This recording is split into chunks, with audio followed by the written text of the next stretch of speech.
Gumeno, un pueblito de Reggio Calabria, Calabria, Italia, ubicado en la cercanía de Arcoleo, en la cima de una montaña. Ese fue el pueblo donde nuestros padres, madres, abuela Ángela y abuelo Francesco, y a su vez sus padres, Caterina y Demetrio, y Teresa y Andrea, optaron o eligieron para establecerse, al menos por varios años, y formar una familia. Estamos hablando de historia, de nuestra historia, y como tal se remonta muchos años atrás. Piensen que en 1954, hace 71 años, llegaron a Argentina nuestra querida Nona con sus hijos, nuestros padres, Teresa, Andrés, Catalina, María y Demetrio, y que ya 2 años antes la estaba esperando acá su marido, el nono Chicho, y este pueblo es muy anterior a ello.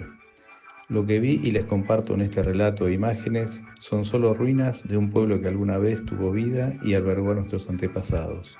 Hoy se lo considera un pueblo fantasma. A lo que les voy a contar hay que agregarle que en los últimos años sufrió incendios forestales y el derrumbe se hizo aún mayor. Para ir a Gumeno, estando ya en Reggio Calabria Centro, hay que hacer cerca de 12 kilómetros de camino normal de pueblo del sur de Italia, que nos lleva hasta Arcoleo, un pueblo en la base de la montaña. Luego hay que subirlo. El camino que lleva a Gumeno es camino de montaña precisamente, y al ser tan antiguo y actualmente muy poco utilizado, es muy estrecho y está en malas condiciones. Inclusive hay muchas partes que no tienen protección tipo guardarrail y se requieren alrededor de 40 minutos desde Arcoleo para llegar hasta Gumeno, y también de un conductor muy hábil.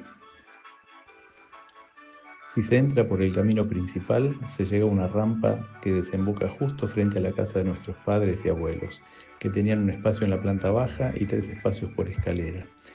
Luego, recorriéndolo, nos topamos con la fontana, la fuente, donde se lavaba la ropa y donde los animales tomaban agua.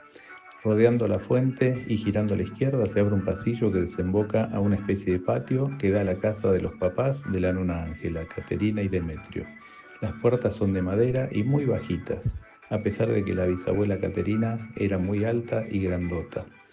Las viviendas estaban ubicadas a lo largo de la ladera de la montaña, y sobre esas laderas se pueden ver infinidad de árboles de olivo que supongo que eran gran parte del sustento del pueblo. También se observaban muchas vides de distintos tipos de uvas, tanto blancas como negras, lo cual me lleva a pensar que allí vendría la producción de vino casero y quizás también su comercialización.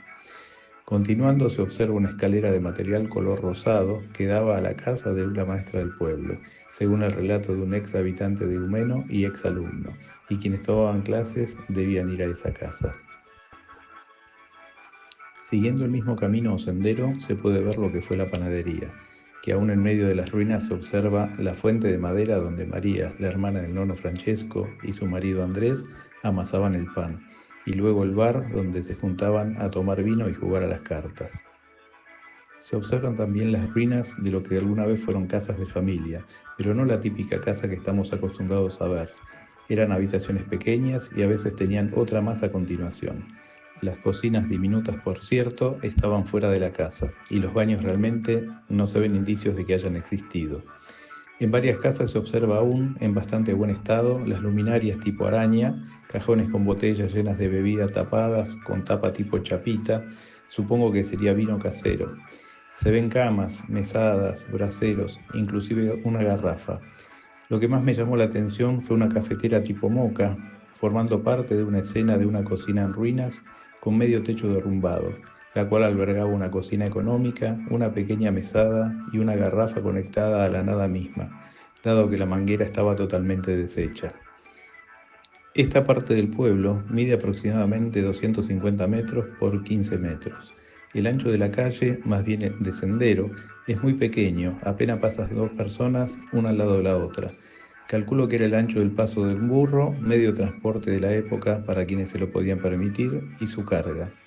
No había luz eléctrica ni agua corriente. La calefacción se realizaba con braseros y a los animales se los alojaban en la planta baja de las viviendas para que se resguardaran del frío y a su vez proporcionaran calor a la vivienda. El solo caminar esas callecitas, respirar ese aire y pensar o imaginar a nuestros abuelos, bisabuelos, tatarabuelos viviendo allí, embarga una emoción inmensa. Escuchar los relatos de quienes vivieron allí su infancia es realmente conmovedor. Estuve en varias oportunidades en Gumeno, y en cada una de ellas no pude evitar emocionarme hasta las lágrimas. Una vez lo visité con mi mamá, Catalina, mi viejita, un orgullo total y una emoción inconmensurable. Otra vez con mi hija Francesca, ¿qué decirles? Ya verle la carita de haber entendido perfectamente dónde estaba y de que ahí proveníamos, se le notaba la emoción a flor de piel y a mí también.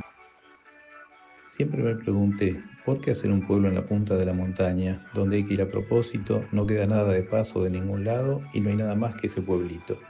Si hoy día con la comodidad de los autos se tarda más de una hora en llegar al primer lugar poblado, me imagino en esa época que se andaba a pie o en burro, lo lejano y difícil que se hacía todo. Según cuentan, con el progreso llegó la electricidad, pero en vez de crecer, se fue despoblando debido a que hubo un aluvión donde murió gente y se dañaron casas y muchos decidieron dejar el pueblo. Para peor de los casos, hubo un segundo aluvión y en ese punto ya todos abandonaron el pueblo. Al contrario de otros pueblos que se desarrollaron con la llegada de la electricidad, Gúmeno quedó desierto. Hoy día quedan solo 2 casas funcionales que fueron refaccionadas y ayornadas en algún momento. Una es de un sobrino de la nona Angela llamado Nino y otra de un fulano que cuentan que su padre vivió allí hasta su muerte hace unos 20 años. Sus hijos iban una vez por semana a llevarle víveres.